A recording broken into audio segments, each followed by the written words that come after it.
어쨌든 지금 진중권 교수가 네. 여러 비판적인 얘기들을 쏟아내면서 국민적 관심사 네. 또 국민들의 지지를 많이 받고 있는데 최근에 한 말 중에서 저는 아주 공감이 가는 게 네. 사기꾼과 법무장관이 원팀이 되는 것은 정말 우리나라밖에 없다. 원팀이라는 거 아닙니까? 그러니까 아니, 지금 수사지휘권 3번을 발동을 했잖아요. 그렇죠. 다 사기꾼 얘기죠. 그것도 다 재소자들이에요. 그렇죠. 군박한 위치에 있는 그것도 무슨 1년 사는 사람들이 아니라 10년 다 넘게 사는 사람들 얘기 듣고 그 새치어 여기에 지금 놀아난 거 아닙니까? 그렇죠. 그래서 지금 추미애가 검찰 농단을 하고 있는 거죠. 이거야말로 검찰 농단이에요. 사기꾼도 그냥 사기꾼이 아니라 어마어마한 큰 사기꾼이잖아요. 본업이 사기인 사람들이에요. 그러니까 그 사람들이 10년 이상 형을 받았고 감옥에 있거든요. 그 사람들의 목표는 뭐겠어요? 어떻게든 빨리 나오는 거죠. 그렇죠. 형량을 줄이는 거죠. 형량 줄이고 또 감옥에서 좀 특별 대우 받는 거 아니겠어요? 예. 특별 대우. 예. 그런 건데 그걸 노리고 눈치껏 하는 거를 그걸 갖다가 한명숙 재수사, 채널 A 다 추미애가 수사지휘권인데 희대의 코미디죠. 예? 사기꾼하고 법무부 장관이 저는 이거 문재인 대통령 책임이 크다고 봐요. 빨리 좀 이거 정리해 줘야 된다고 봐요. 제일 저 변호사 출신이잖아요. 그리고 검찰 개혁을 많이 내세운 사람인데 검찰 개혁이라는 이름으로 지금 검찰이 이렇게 망가뜨리고 있는데 이걸 어떻게 지켜만 보고 있냔 말이에요. 특히 그 추미애는 김봉현의 인권을 그렇게 또 챙기더라고요. 김봉현은 지금 수천 명의 우리 어떻게 보면 서민들이에요. 제가 볼 때는. 보통 사람들의 피눈물을 흘리게 한 사람 아닙니까? 1조 6천억, 4천여 명. 이런 파렴치범을 그 사람을 66회나 불러서 조사를 했다는 66회 아니라 100회를 불러서 하면 어떨 건데 그것도 또 사실하고 다르더라고요. 66회가 아니고 59회고 거기에 54회인가는 무슨 변호사도 다 면담한 것도 있고 변호사가 입회하에 조사를 했다는 거 아닙니까? 그러니까 이 1조 6천억 피해 또 정치인들의 강기정 또 기동민 뭐 이런 사람들 다 관련이 돼 있잖아요. 그 누구야 또 이상호 부산 뭐 시당 위원장인가? 그것이 사월 위원장이죠. 지금 구속돼 있잖아요. 이런 사람 관련된 66번만 하면 되겠습니까? 사람들의 피눈물이 흘려 있는데 아니 제대로 불면은 뭐 66번을 할 필요도 없죠. 한 번만 해도 다 그렇죠. 얘기하면은 제대로 진실을 얘기하면 뭘로 그렇게 부르겠어요. 아 사기꾼들이 다 그 입에서 나오는 게 지 이름 빼고는 다 거짓말 아닙니까? 그렇죠. 우리가 다 경험해 봤잖아요. 그런데 추미애 장관의 성깔로 봐서는 지금 분기탱천에 있을 거예요. 내 명을 거야겠다 이런 사람이 지금 가만히 있겠습니까? 어제 잠 못 잤겠죠. 그러겠죠. 전 국민이 추미애 정체를 알았는데요. 아주 본질을 환히 이제 알게 됐지 않습니까? 과연 추미애 대응이 이제 어떻게 나올 건가? 물론 오늘인가요? 뭐 국감에서 종합감사가 있기 때문에 그 자리에서 또 논란이 되겠죠. 아마 오후에 있을 것 같은데 제가 일정을 다 챙기지는 못했습니다만은 어떻게 대응하거나 아니 대응이라기보다는 또 반격을 펼 것 같아요. 별로 반격할 거는 없죠. 제가 볼 때는 또 꺼리는 검찰 인사 또 하겠죠. 또 하는데 벌써 다 해버렸어요. 아니, 남부지검장 벌써 하겠다는 거 아닙니까? 벌써 이 인사를 벌써 몇 번 해가지고 이제 더 할 것도 없어요. 또 수사지휘권 또 할 거 별로 없어요. 아니 남부지검장이 사표 냈으니까 그거 핑계로 해서 또 한바탕 할 거 아니에요. 또 하겠죠. 그거 해야 뭐 얼마나 하겠습니까? 그러니까 이제는 추미애가 악다구니는 쓰겠죠. 뭐 제 감찰을 지시했다고 그러던데요. 대검에 있는 한동수라고? 그것도 뭐 자기가 임명한 측근이죠. 판사 출신 아닙니까? 거기 통해서 뭐 대검하고 조국대 임명한 거 아닙니까? 그렇죠. 조국대 임명했죠. 대검하고 법무부가 감찰 다시 해라 수사에 대해서 이런 지시를 내렸죠. 그러니까 자꾸 뭐 조만한 꼬투리를 잡으려고 하는 거죠. 잡아서 좀 키우겠다 판을. 뭐 그것도 지금 뭐 억지 아닙니까? 윤석열 총장이 그런 수사 보고를 받고도 제대로 지휘 감독을 안 했다니. 윤 총장은 나는 검사들 3명 술잡다 언론 보고 알았다니까 왜 보고 제대로 안 했냐 그것도 감찰하는 그게 지금 수사 반장 정도가 아니라 그냥 형사 아닙니까? 추미애 경찰서로 말하면은 뭔가 조그만 의심 나오면 막 감찰합니까? 그리고 원래 감찰은 그런 구체적인 사건에 대해서 법무부는 못하게 되어 있대요. 그렇죠. 일선 검사들 지청이라든가 이런 검사들을 대상으로 해서 법무부가 왜 감찰을 합니까? 대검에 감찰부가 있는데 감찰 본부죠, 그것도. 그리고 법무부에서 일일이 수사 진행 상황을 다 보고받으면은 우리나라 수사 제대로 하겠습니까? 차라리 수사본부를 저 더불어민주당에 차리라고 그러죠. 청와대에 차리거나. 네. 예. 그건 정치가 검찰에 개입하면 안 되는 거예요. 그래서 검찰개혁의 본질이 검찰의 중립성, 예? 검찰의 독립성, 이게 원칙인데 지금 그걸 깨부수고 무슨 개혁을 하는 거예요. 그러니까 검찰개혁, 추미애가 말하는 검찰개혁은 정치가 마음대로 휘두르는 검찰, 이게 검찰개혁이죠. 그렇죠. 예. 자기들이 입맛대로 예. 거기에 따라서 칼춤을 쳐주기를 바라는 것 그렇죠. 아닙니까? 그렇죠. 그러니까 윤석열 총장도 이런 식으로 살아있는 권력 수사, 좌천 인사 이렇게 등식이 되면은 누가 그 리스크를 안고 살아있는 권력을 수사하겠느냐 아무도 어제 수사. 개탄을 하더라고요. 결과적으로 이제는 어제 윤석열 총장이 어떻게 보면은 전면적인 반격을 가한 거 아닙니까? 그렇죠. 그것도 뭐 외들러 한 것도 아니고 직격탄을 날린 거예요. 정면 반박을 했는데 윤추 싸움 어떻게 될 것 같습니까? 이제는 뭔가 판결이 나야죠. 네. 뭐 결론이 나야겠죠. 네. 아니 지난번 2013년 때는 윤석열 총장이 거기서 외압 폭로하고 그래갖고 그 당시 조용곤 중앙지검장이 눈물을 흘리고 그 후로 물러났어요. 그렇죠. 물러났죠. 이번엔 어떻게 되나? 추미애는? 추미애는 뭐 본인 스스로 좀 부끄럽지 않나요? 부끄러운데 여기에 이제 피부가 네. 철판 조직으로 돼 있잖아요. 강판. 그러나요? 네, 포스코에서 특별히 이게 가른 거 강판이 돼 있어가지고 그 부끄러운 걸 모르는 거죠. 그러니까 감찰 지시하고 그렇잖아요. 저는 윤석열에 대해서 또 집요하게 또 꼬투리를 잡을 거예요. 네, 집요하게. 그 장모 사건 이런 거 가지고 조만한 남부지검에도 이제 또 자기 사람 내려보내갖고 김관정이 같은 사람 내보내서 또 캐게 만들고. 김관정 동부지검 지검장고 자기 아들 건 휴가 같은 거 덮은 사람 아니에요. 기소도 안 하고. 그런 사람을 또 뭐 중요 수사에 또 라임이나 옵티머스에 또 수사 맡겨서 아예 정치권에 여당 정치인하고 철벽을 쌓고 야당을 더 드러내는 그런 수사를 또 하도록 유도하겠죠. 그러면은 결국은 아까 윤 대표님 말씀하신 대로 이 문제는 추 장관하고 윤 총장이 싸워갖고 해결될 일은 아니지 않습니까? 그렇죠. 뭐 어떤 선거 때라면 뭐 국민들이 판단을 하지만 국민들이 나서서 누구 물러나라고 데모한다고 해서 될 일도 아니고 결국 인사권자의 문제 아닙니까? 그렇죠.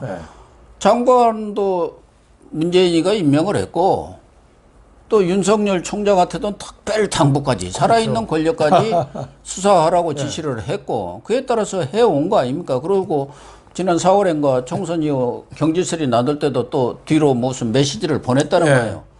끄떡하지 말고 흔들리지 말고 소임을 다하세요. 임기를 채우세요. 그랬다는 거 아닙니까? 그러면 누가 물러나요? 그러니까 이중 플레이를 하는 거죠. 아니 임기를 채우라고 이분한테는 분명히 얘기를 했는 거고 임기가 있고 그렇죠. 장관은 임기가 없잖아요. 그렇죠. 더군다나 윤석열 총장의 얘기가 누가 보더라도 타당하단 말이에요. 그러면 청와대는 이제 결론을 내려야 하는 거 아닙니까? 어차피 지금 추미애는 영도 폐기돼도 되지 않나요? 이제 주요 수사 다 막았잖아요. 울산시장 뭐 유재수 사건부터 게이트 웬만한 거 다 막았거든요. 그러니까 저는 추미애를 적당한 시점에서 좀 바꾸지 않겠느냐. 연말이 가기 전에 저는 이런 생각이 드는데 만약에 안 바꾼다면은 금태섭 전 의원이 더불어민주당 탈당했잖아요. 이게 중도층들이 볼 때 이게 지금 더불어민주당 정권이 좀 한심하구나. 이거 정말 내로남불이 너무 심하구나. 오늘 이낙연 더불어민주당 대표도 그런 얘기 했어요. 어제 그 검찰 대검 국정감사 보니까 공수처 설립의 필요성을 더 느꼈다. 그 양반은 자다가 봉창 자다 봉창 뚫는 두드리는 소리를 거죠. 너무 해요. 그렇죠. 그러니까 제가 보기에는 이 중도층들이 이반 현상이 완전히 좀 심해질 거다. 그래서 저는 내년 선거 재보궐 서울시장, 부산시장부터 이게 위기의식을 느끼고 저는 조치를 하지 않겠느냐 저는 이렇게 봅니다. 근데 문재인 대통령도 어차피 이제 연말 이전에 그것이 국감이 끝난 뒤에 할지 예산안이 처리가 된 뒤에 할지는 모르지만 내각 개편을 한다는 것은 거의 기정사실화되어 있는 거고 그때 되면은 추미애는 물러난다고 봐야겠는데 그 이전에 경질하기는 좀 리스크가 있는 거 아니에요? 추미애도 다 그렇죠. 알고 있고 온몸으로 충성심을 보였잖아요. 그렇죠.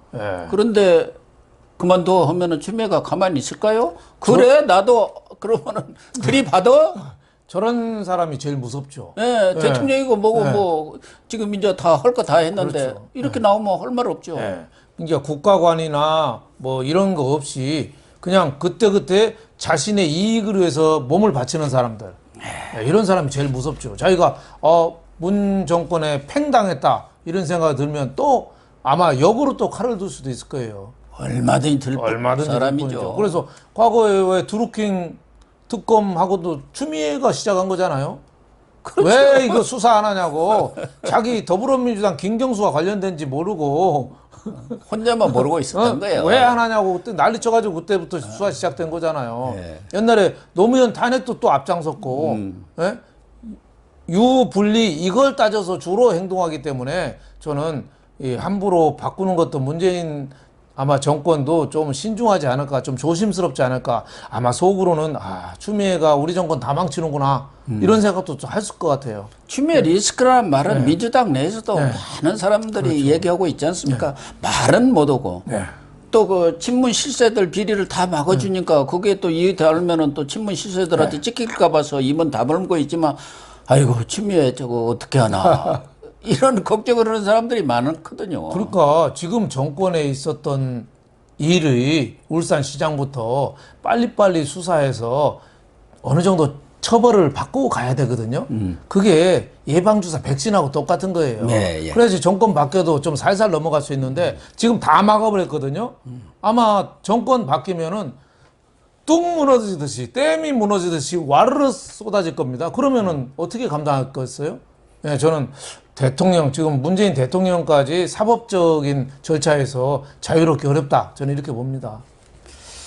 이제 결론적으로 뭐 윤석열 총장은 정치를 한다 안 한다 예스다 노다 뭐 확답은 하지는 않았습니다만은 여러 가지 여지를 남겼어요.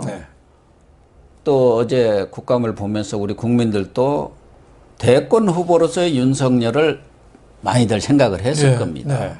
근데 그동안 지지율이 본인이 10% 이상까지도 올라간 적이 있었고 그 이후로는 자기 또 빼달라 또 이렇게 얘기를 해서 최근에는 뭐 한 4, 5%까지 떨어지기도 했습니다만은 어떨 것 같습니까? 윤석열에 대한 국민적 지지가.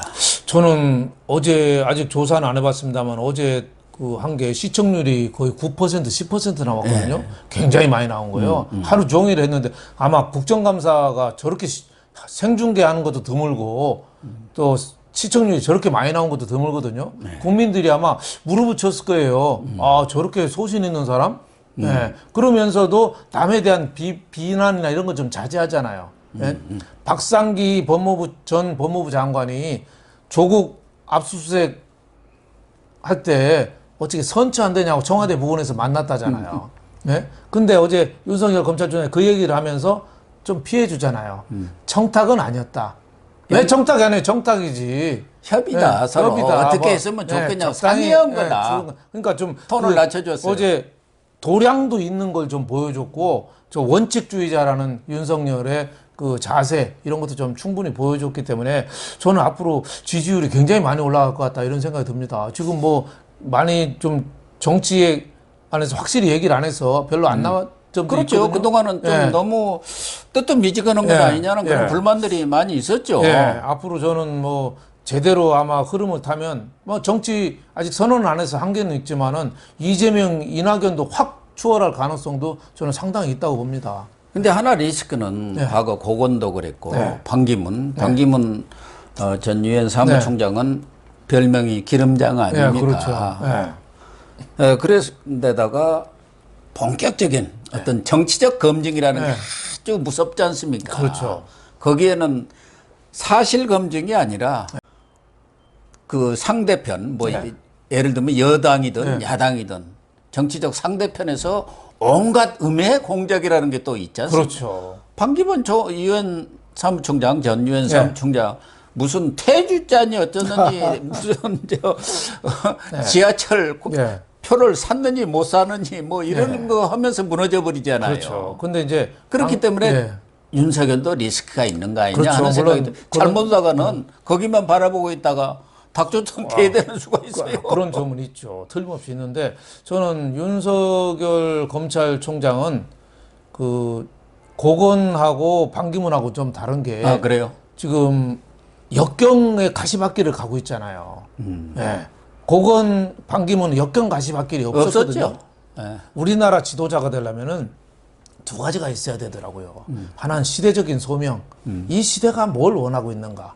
또 하나는 역경 극복 스토리.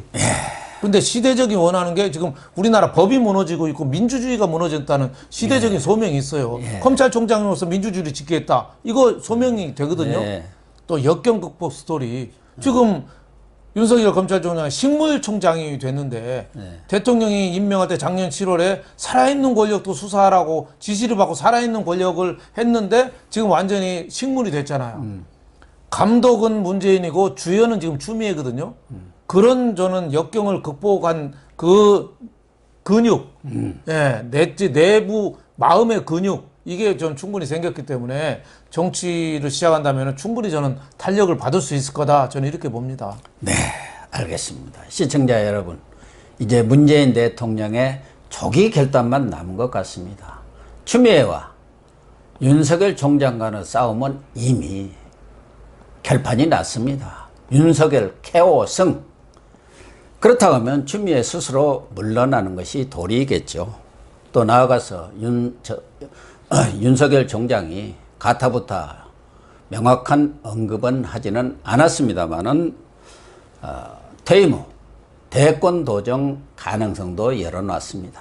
그런 부분에 대해서는 시청자나 우리 국민들도 기대를 갖고 지켜보는 것이 바람직하지 않나 생각을 합니다. 시청해 주셔서 감사합니다.